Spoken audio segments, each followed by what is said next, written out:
Hello everyone, I'm Mike from the Self App, and thank you for listening to the Self App podcast.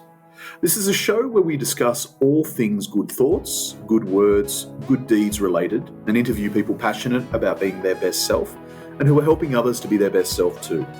Some of the segments include Coaching Clinic, where we talk to psychologists, motivational thinkers, and life coaches. Book Club, where we discuss and share reviews on our favourite books. Startup Spotlight, taking a pre-seed and more often than not non-techie view on starting a business and running a business.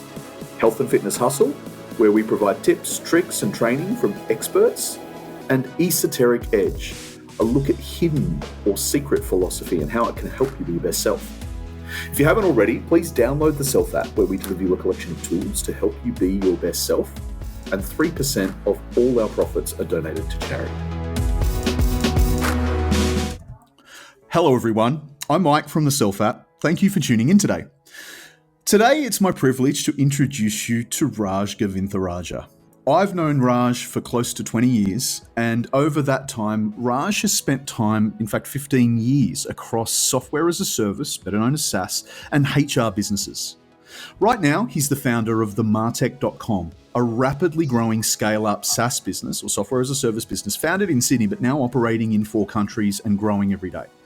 Raaj, it's an absolute pleasure to have you on the show. I didn't want to steal your thunder by elaborating on your broader story, but if you could help our audience by filling in some of the details that take us back to where we first met each other, and we can set the platform from there. Yeah, sure. No worries. Yeah, thanks for having me, Mike. So I guess we met each other in the first software business we're in. And that was starting back a while now, but it's close to 20 years. About 20 years ago. There. Yeah. And one of the questions I think you've asked me is why have I gone on this weird non-linear journey? Why have I made some of these kind of points? So is that did you want me to elaborate on that, Mike? Yeah, I'd love to. For our audience's sake, just to fill a bit of the gap as you springboard into that. When Raj and I met, we were both young, ambitious, cocky kids, really starting out our software selling careers. And we had a mentor, if I can call him a mentor, that was rather zany, but had a secret sauce that I think neither of us had seen before. And I think after seeing that, there was almost just a laneway or a slipway for me that I was like, wow, software sales and tech is where I want to be the corporate guy that runs through there. And the whole time we were talking, even at a very young age, you were popping up ideas about entrepreneurialism and, thinking about starting up a business and things that were, you used the word non-linear. It really was non-linear. There was nothing, at least at the time, that I could see was tangential to what we're doing. And I remember saying to you, we'd have coffee breaks. I said, what are you thinking about this stuff? What are you crazy? You're making so much money here. You're doing so well. Your career is set. You're going to be a star. So take us back to that point from where, we're both individual contributors. We're both, corporate lackeys, and how you got into the trajectory of really where you are today. Yeah, sure. No worries. So I think it was about 16 time. And I'd read this book, which is Rich Dad, Poor Dad. In particular, there was the cash flow quadrant, which is, I think, book 2 or something. And it kind of talked about employees and self-employed business owners, investors. And at that time, that was pretty revolutionary for me as a kid. In particular, I was a bit like, oh, okay, because I had ethnic parents, come from strong educational, school educational system, and I did well in school. It's not like, I'm not saying it's anything wrong with that. I just went through that, and my dad was an engineer, and that's all I'd kind of seen today. And then I read that book, and simultaneously I went to an academic school where there was one person who was kind of a rich kid. He's you would never know it. He's a very good mate of mine, but his old man used to go to his house in summer, and he's lived straight absolute waterfront house in Sydney. And I was at one stage I was just what did his dad do? And he'd started this in real estate, and then he started this bed and bath kind of business in Perth and a boat business. And eventually he built a business that floated on the stock exchange in the 90s and recently got taken out for about 300 million. And it's not like suddenly it was like he was like my mentor or anything like that. It was just to help me connect the dots that this was possible. And that was kind of that. And when I look back, what I think is a real strength of this whole thing is to be able to be 19 or 20 years old and then make a plan for 20 years.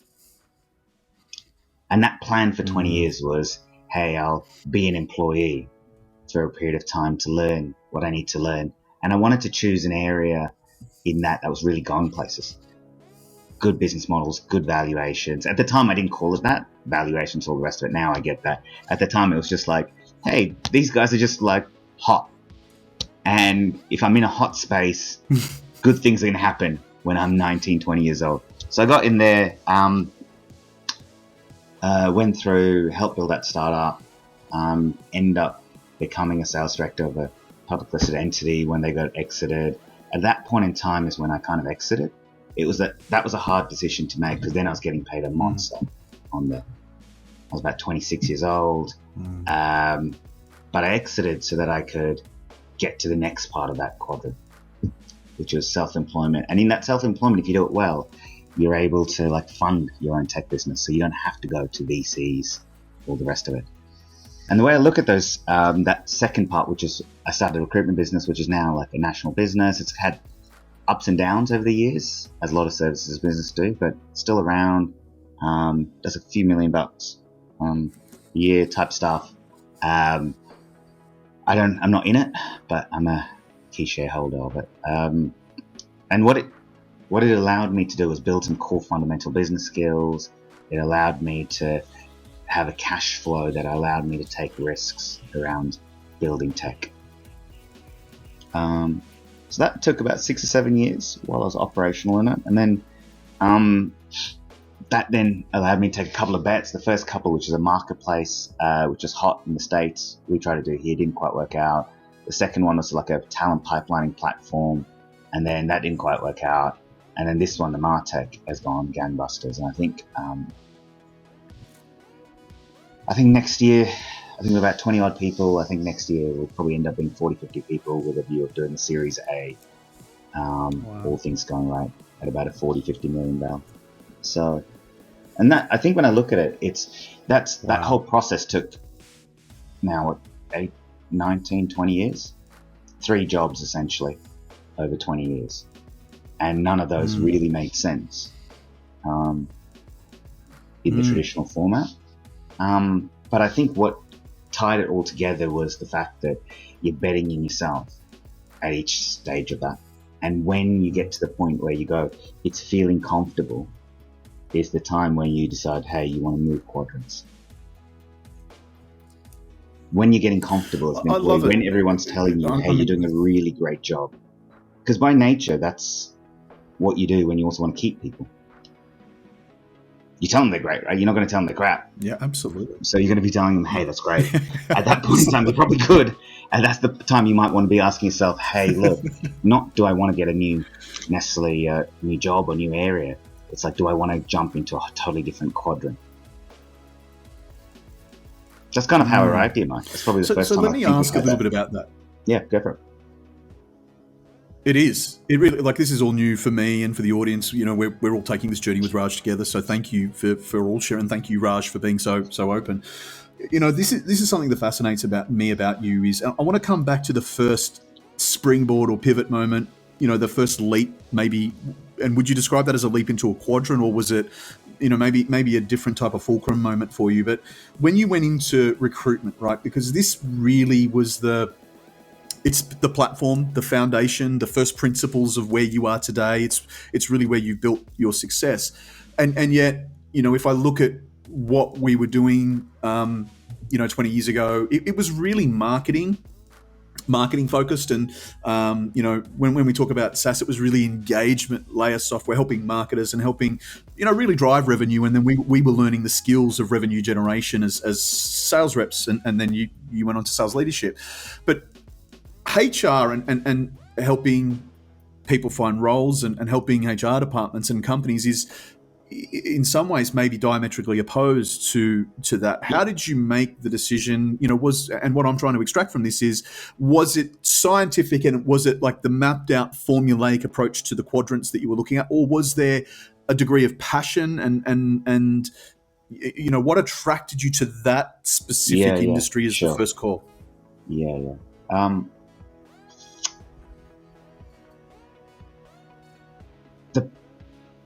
The passion in terms of the product is probably where I am now. Like, with what I'm selling now is a content marketing platform for talent. It combines some of the stuff we did in software. It combines the talent piece. I'm pretty passionate about the problem I'm solving.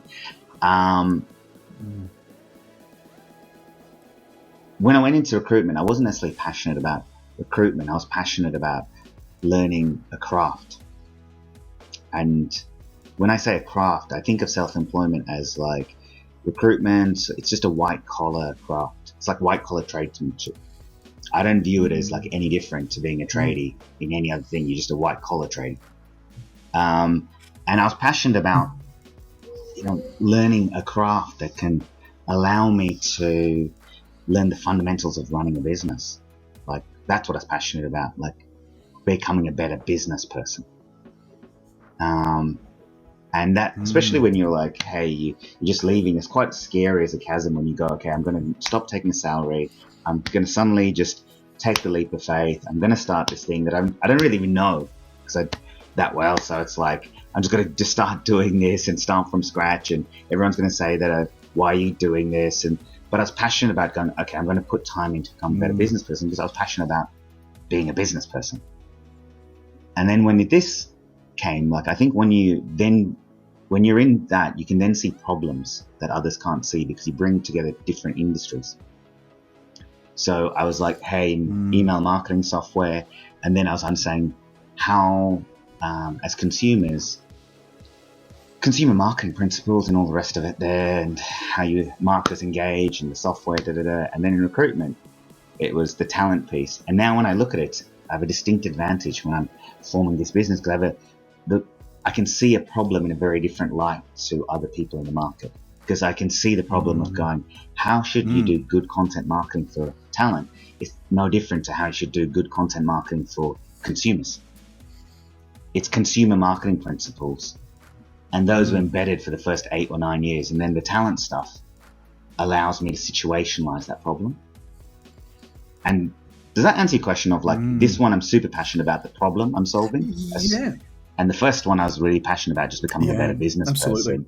Because, ultimately I think it's like, if you think of a career being 20, 30, 40 years, I don't think every stage you have to be super passionate about the problem the product solves.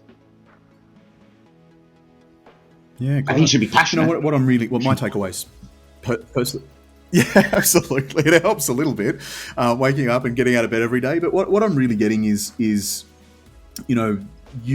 really had intent, and your intent was, at least what I see, was the driving force. The intent behind the recruitment business was you wanted to create and learn a craft, and then what you've done is you've threaded a series of intents and outcomes as a result of those intents, and you follow them through with a fairly scientific approach. You come back to your 4 quadrants, and you've really said, my first principle really is, if I'm going to do this and I'm going to set that goal, here's kind of some bedrocks that will let me know whether I'm on track. And I think that's scalar. It's something that I can take away and say, hey, maybe I should have had this learning 20 years ago to become where you've gotten to. But there's no, really, it wasn't an overnight success, and no one can say that you were an overnight success, and neither was it, again, coming back to the nonlinear journey. Really, you've taken a truly cross-functional approach that's allowed you to kind of go in different areas quite deep, and then as you've threaded them together, you've gone broad.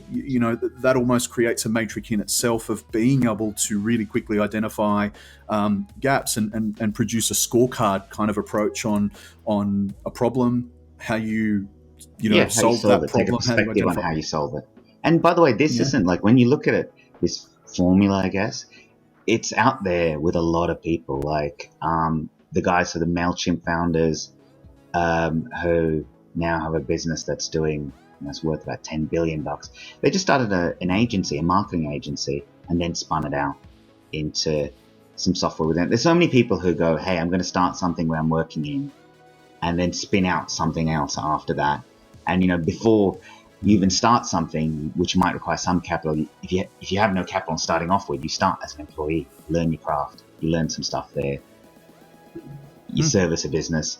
That path is pretty well trodden. There's a lot of people there. It's just, there's the base camp found. There's a whole bunch of different people out there who do it. It's just doesn't get a lot of PR, because if you give it a lot of PR, the VC industry, and this is one of my gripes when I look at VCs, the VC industry makes a lot of money from giving you money, but it gets a large chunk of your company. Correct. So what does it do to promote that? It then promotes all the few people who end up becoming the Canva at Lassie. Yep. Everyone else underneath that doesn't get promoted. Yep. But it has to be, because they have to be able to say, hey guys, if you give me your business and you don't bootstrap it for a period of time, and you give me seed and Series A and I own 80% of your company by the time you exit, that's still good for you, because you just need to dream big and form a multi-billion-dollar company. And by the way, look at all these other people who've done it that you might know, which you don't really, but Canva, Atlassian, and you might go, oh, okay, that kind of makes sense. But it's vested when they talk about it. It's totally biased. And then because they have the money, they run all of this PR journalism around it, because journalists like to hear about that, the next cap raise. Of course. That's right. So yeah, I think that formula's out there. So what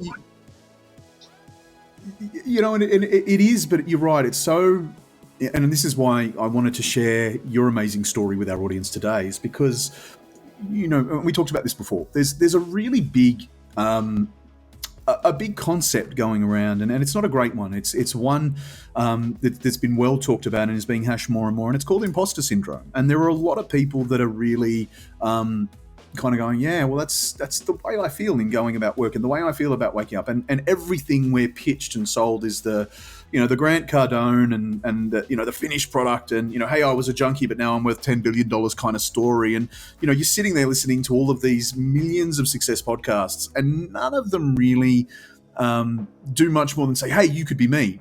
And of course, the natural response is, well, I'm not you. My story isn't like you. I don't know how to get from here to there. And I'm not hearing a narrative that helps me conjoin the dots in a scalable or executable process. You know, even in some loose way, there's not a map to get to being there. It sounded like junkie one day, $10 million, you know, monster the next. And, you know, this is why it's so important for people to hear what you've done, you know, and hear that there's so much hard work that's gone into it. There's so much about learning a craft and really focusing on intent to become really good, and dare I say great, because you really are great at what you do, Raj.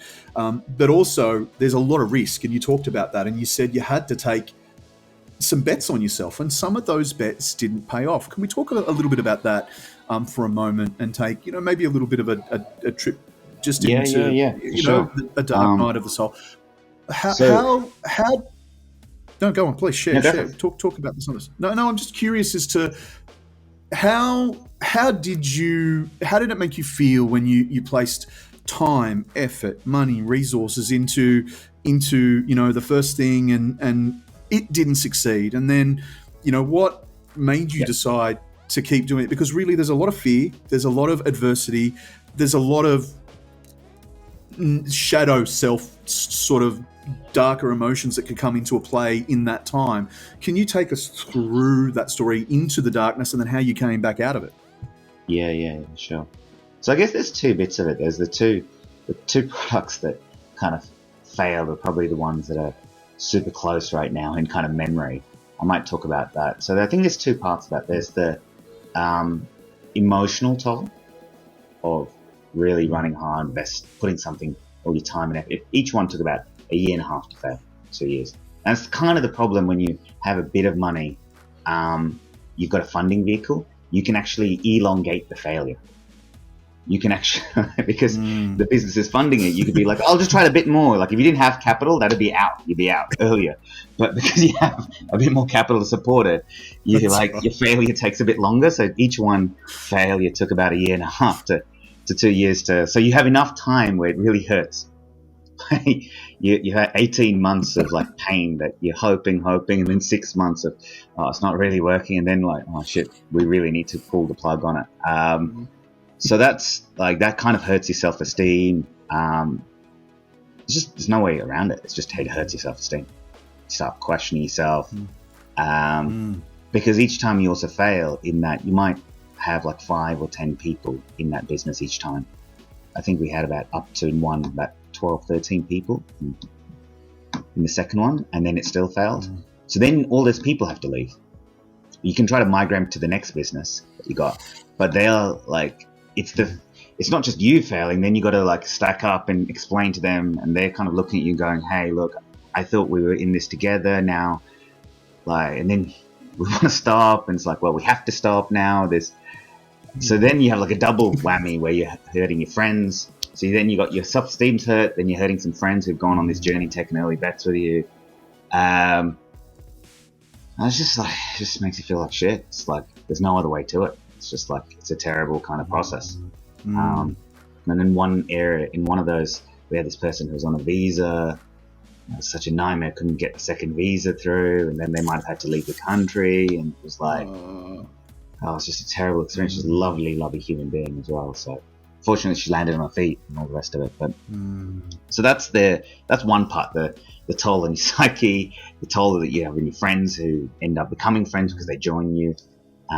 They weren't necessarily friends at the start, employees, but they end up becoming friends because of the bonds you form. And then the second part of that is, why would you do it again? You know, like each time when I look at it, it's like, if you just fail twice, like why do it again? So the way I rationalized it in my head was, worst case scenario, I fail, but I'm moving into a space that is a hotter sector that I can learn a lot about.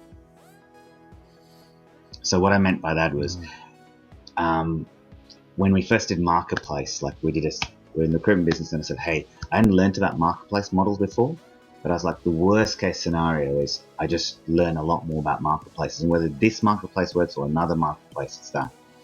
And then this was like our SaaS business now, which essentially now can have a SaaS and a marketplace, ironically, tied to it. But it's like, what's the downside of my learning? That's how I'd back it. Very worst case, because in some things right now, we've got, in our platform right now, we've got artificial intelligence, machine learning, natural language processing. We've got a marketplace, we've got a SaaS platform, we've got a whole bunch of stuff that's come in where even, like, that was my bet. That in and of itself is really worthwhile. And that's how I kind of got myself over it, and convinced like my partner to go allow me to have that bet. Because now I've got two twins, I've got a partner. I'm like, I'm an old person. I'm not like the same young person with no obligations. So I have to convince like my partner is like, hey, why would we want to go through this again? Why not stick to something that's making money and you can be happy with? Like, do you really want to? It's like, hey, look, I know this has been hard for all of us, including you, but we've learned a heap. And all of these things are really hot areas. Like, even for this, if I stop this business now, the stuff that I now know about machine learning, artificial intelligence, the NLP, the platform, all the rest of it, just puts you in a really, really unique place. So does that answer your question of like, Raj, you've been an absolutely phenomenal guest. Thank you so much. I'll certainly be keeping a close eye on your growth, and as you move on to higher and higher heights, I hope you'd be willing to come back on the show and share, the next iteration of your journey with us. For now, to our audience, I'd like to thank you for listening. And before you go, I ask you to do us a good deed. Please share this with one other person and leave us a 5-star review wherever you tuned in. For more Best Self goodness, find us on social by searching for The Self App. From us to you, keep up the good thoughts, good words, good deeds, and continue to level up your best self. Bye, everyone. Thanks, Raj.